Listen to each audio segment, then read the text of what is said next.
नवी मुंबई हे नियोजनबद्ध शहर असले तरी येथील लाखो रहिवासी आणि प्रकल्पग्रस्तांना अनेक समस्यांचा सामना करावा लागत आहे। खासदार नरेश म्हस्के यांनी उपमुख्यमंत्री एकनाथ शिंदे यांना याविषयी विनंती केल्यानंतर नगरविकास सिडको आणि नवी मुंबई महापालिकेच्या वरिष्ठ अधिकाऱ्यांची संयुक्त बैठक संपन्न झाली। बैठकीत सर्वसमावेशक चर्चा होऊन सर्व प्रश्नांचे तातडीने निराकरण करण्याचे निर्देश सर्व संबंधित अधिकाऱ्यांना या बैठकीत देण्यात आलेले आहेत। नवी मुंबई हे एक सुंदर आणि नियोजनबद्ध शहर असले तरी काही भागांमध्ये गेल्या अनेक वर्षापासून नागरी समस्या कायम आहेत। खासदार म्हणून निवडून आल्यानंतर हे प्रश्न प्राधान्याने सोडवण्याचे आश्वासन खासदार नरेश म्हस्के यांनी नवी मुंबईकरांना दिले होते।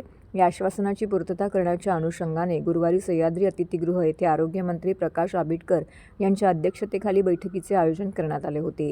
या बैठकीला नगरविकास खात्याचे मुख्य सचिव असीम गुप्ता, नवी मुंबई महानगरपालिकेचे आयुक्त कैलास शिंदे, सिडकोचे संचालक गणेश देशमुख, संचालक दयानिधी राजा तसेच तीनही खात्यांचे वरिष्ठ अधिकारी येथे उपस्थित होते। नवी मुंबईतील प्रकल्पग्रस्तांनी गरजेपोटी बांधलेली घरं नियमित करण्याचा अंतिम निर्णय शिवसेनेच्या प्रयत्नांनी उपमुख्यमंत्री एकनाथ शिंदे यांनी 23 सप्टेंबर 2024 रोजी घेतला। या सर्वेक्षणासंदर्भात सिडको अधिकारी आणि प्रकल्पग्रस्त यांना विश्वासात घेऊन सर्वे करावा असा निर्णयही बैठकीत देण्यात आला आहे। नवी मुंबई अंतर्गत अनेक प्रश्न प्रलंबित होते। सिडको, नवी मुंबई महानगरपालिका आणि MIDC या नवी मुंबईचे तिन्ही डिपार्टमेंटशी संबंधित अनेक प्रश्न प्रलंबित होते। खासदार झाल्यानंतर त्या प्रश्नांना वाव देण्याचा प्रामाणिकपणे प्रयत्न करतोय। उपमुख्यमंत्री आणि नगरविकास मंत्री एकनाथ शिंदे साहेब यांच्याशी पाठपुरावा करून कंडोनियम अंतर्गत ज्या वसाहती सिडकोने विकसित केलेल्या आहेत त्या सोसायटींमध्ये अगदी मलनिस्सारण असू द्या, पाणी पुरवठा असू द्या, महानगरपालिका कुठल्याही स्वरूपात जवळजवळ 10 ते 15 वर्ष झाली काम करत नाही। गरीब माथाडी कामगार त्या ठिकाणी राहत असतात, मध्यमवर्गीय लोक राहतात। त्यामुळे तिथला दिवाबत्ती असेल, मलनिस्सारण असेल, पाणी पुरवठा काम कोण करणार? अनेक प्रश्न प्रलंबित होते।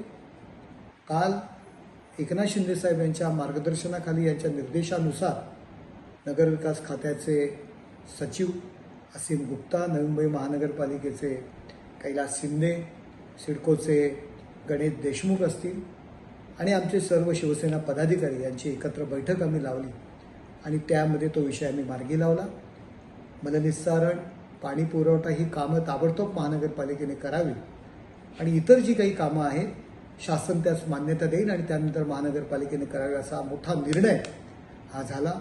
त्याचबरोबर प्रकल्पग्रस्तांची जी गरजेपोटी आपण जी घरं बांधलेली आहेत ती नियमित करण्याचा जो निर्णय झालेला आहे एकनाथ शिंदे साहेबांच्या प्रयत्नाने, त्यामध्ये सिडकोचे अधिकारी आणि ग्रामस्थ यामध्ये काही गोष्टीमध्ये गैरसमज होते, ते एकत्र बसवले गेले। त्यांचं सर्वेक्षण करताना गावकऱ्यांना, स्थानिक प्रकल्पग्रस्तांना विश्वासात घ्यायचा निर्णय झाला।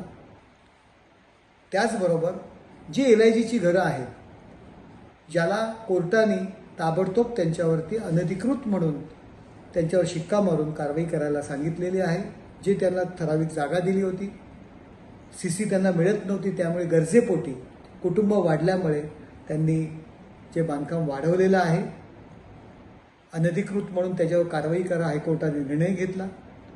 त्याविषयी आम्ही एकत्र बैठक लावली आणि त्या सर्व घरं क्लस्टर योजनेमार्फत विकसित करायची आणि कोर्टाकडे महानगरपालिका वेळ मागेल अशा संदर्भात अनेक प्रश्न जे प्रलंबित होते नवी मुंबईचे, त्या संदर्भात काल निर्णय झाला।